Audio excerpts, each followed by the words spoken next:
نبی پاک علیہ السلام بیٹھے ہوئے تھے اور بار بار لوگوں کو خرچ کرنے، کیونکہ غربا مساکین، یاد رکھیے یہ بات اس لیے سرکار نے کہی کہ سرکار بار بار کہا کرتے تھے، مفہوم پیش کر رہا ہوں، کہ اللہ تعالیٰ کچھ لوگوں کو دے کے آزماتا ہے اور کچھ لوگوں سے لے کے آزماتا ہے۔ تو ہمارے درمیان ہی کچھ لوگ ایسے ہیں جو غربت کی لکیر سے بھی نیچے ہیں، لیکن وہ لا یسألون ان الناس الحافا، وہ لوگوں کے بازو پکڑ پکڑ کر کپڑے نہیں پھاڑتے کہ کچھ دو ہی دو، اپنی غربت میں زندگی گزار رہے ہوتے ہیں، افلاس میں زندگی گزار رہے ہوتے ہیں، ان کی آنکھ سے آنسو بہ رہے ہوتے ہیں، بچوں کی فیس نہیں ہوتی، گھر میں بچے بٹھائے ہوتے ہیں، اللہ اکبر، بچوں کی فیس نہیں ہوتی، گھر میں بٹھائے ہوتے ہیں بچے، بچوں کے یونیفارم نہیں ہوتے۔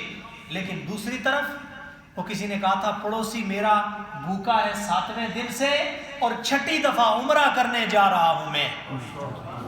ایک آدمی 10 عمرے کرے، 10 حج کرے، اور دوسری طرف اس کے پڑوس میں دیوار کے ساتھ دیوار لگی ہوئی ہو اور وہ آدمی غربت کی لکیر سے بھی نیچے زندگی گزار رہا ہو۔ علامہ صاحب بیٹھے ہوئے اللہ کے پیارے محبوب صلی اللہ علیہ وسلم فرمایا کرتے تھے اللہ تعالیٰ اس بندے کی عبادت کو قبول نہیں کرتا کہ جو خود پیٹ بھر کے کھاتا ہے اور اس کے پڑوس میں اس کا پڑوسی بھوکا سویا رہتا ہے۔ اللہ تعالیٰ ایسے تہجد گزار آدمی کی تہجد بھی قبول نہیں کرتا۔ اللہ تعالیٰ ایسے آدمی کی، اللہ اکبر۔ اور یاد رکھیں جب بندہ دے نا تو عزت کے ساتھ دینا چاہیے، یہی بات، سبحان اللہ، وَلَا يَحُضُّ عَلَىٰ طَعَامِ الْمِسْكِينِ فَوَيْلٌ لِلْمُصَلِّينَ۔ اللہ اکبر۔ الم ترى، وہ کس طرح سورہ مبارکہ ہے، ارائیت الذی یکذب بالدین فذلک الذی یدعو الیتیم، کیا تم میں سے وہ لوگ ہیں کہ جو یتیموں کو دھکے دیتے ہیں، ولا یحض علی طعام المسکین فویل للمصلین، ہلاکت ہے ان نمازیوں کے لیے، یا اللہ نمازی ہیں اور ان کے لیے ہلاکت، وہ کیسے ہلاک ہوں گے؟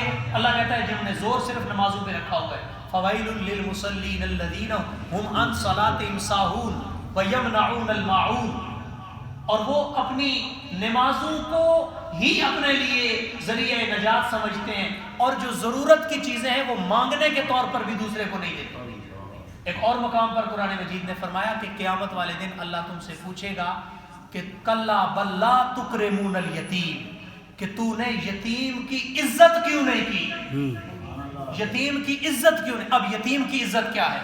علماء نے فرمایا کہ ایک ہوتا ہے کسی آدمی کو دے دینا، اس کی ضرورت تو پوری ہو گئی، لیکن ضرورت پوری کرو اور تصویریں بنا کے بستی چوک کے اندر لٹکی ہوئی ہر اخبار کی زینت ہوں کہ جناب 8 کلو کا راشن کا تھیلا منیر آباد کے فلاں غریب آدمی، تو وہ اخبار میں تصویریں لگی ہوں تو کل وہ منہ نکالنے کے قابل ہوگا؟ نہیں ہوگا کہ تو راشن فلاں جگہوں سے جا کے لیتا ہے، غریب ہے، مسکین ہے۔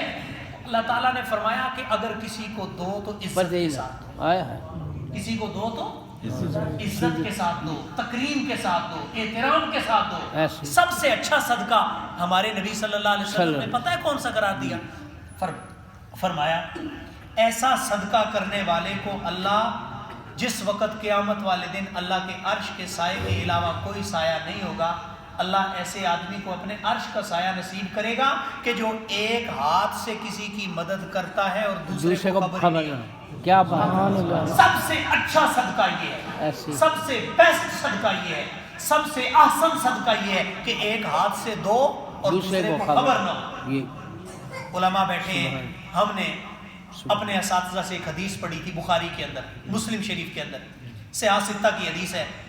اللہ تعالیٰ قیامت والے دن ایک بندے کو اپنے سامنے کھڑا کرے گا اور کہے گا ادھر کھڑا ہو، میں نے تجھے نعمتیں دی تھی؟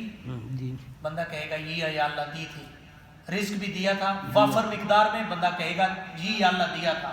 گھر بھی، کاروبار بھی، اولاد بھی، صحت بھی، مال بھی، سارا کچھ اللہ تعالیٰ گنوائے گا۔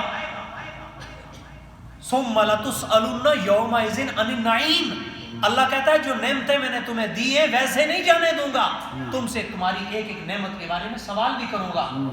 اللہ تعالیٰ سوال کرے گا۔ سرکار کیا سوال کرے گا؟ اللہ فرمایا اللہ تمہیں سامنے کھڑا کرے گا، ایک امیر آدمی، ایک مطلب کہ غنی آدمی، سخی آدمی، اور ایک جس کو مالدار آدمی ہے اس کو سامنے کر کے پوچھے گا کل دنیا میں نے فلاں وقت میں تجھے مالدار بنایا تھا، مال دیا تھا، رزق تجھے وافر مقدار میں دیا تھا، اور تیرے دروازے پر میں بھوکا آیا تھا، تو نے مجھے کھانا نہیں کھلایا۔ اللہ کہے گا میں بھوکا تھا۔ بخاری کی حدیث ہے، کوئی راہ چلتے ہوئے آدمی کی بات نہیں، امام الانبیاء صلی اللہ علیہ وسلم کا قول ہے، فرمایا اللہ پوچھے گا اے بندے میں بھوکا تھا، تو نے مجھے کھانا نہیں کھلایا، میں پیاسا تھا، تو نے مجھے پانی نہیں پلایا، مجھے لباس کی ضرورت تھی، تو نے مجھے کپڑا نہیں پہنایا۔ بندہ عرض کرے گا اللہ تو تو سب کو کھلانے والا، تو تو سب کو پلانے والا، تو تو سب کو پہنانے والا، تجھے کب ضرورت تھی؟ اللہ تعالیٰ کہے گا فلاں وقت میں یاد کر جب تیرے گھر میں رنگا رنگ کھانے پک رہے تھے تو تیرے دروازے پر ایک فقیر آدمی آیا تھا، ایک غریب آدمی آیا تھا، ایک مفلوق الحال آدمی آیا تھا، اور اس نے آ کر تجھ سے سوال کیا تھا، اگر تو اس کو دے دیتا تو وہ رب کو پہنچ جاتا، سبحان اللہ، وہ رب کو پہنچ جاتا۔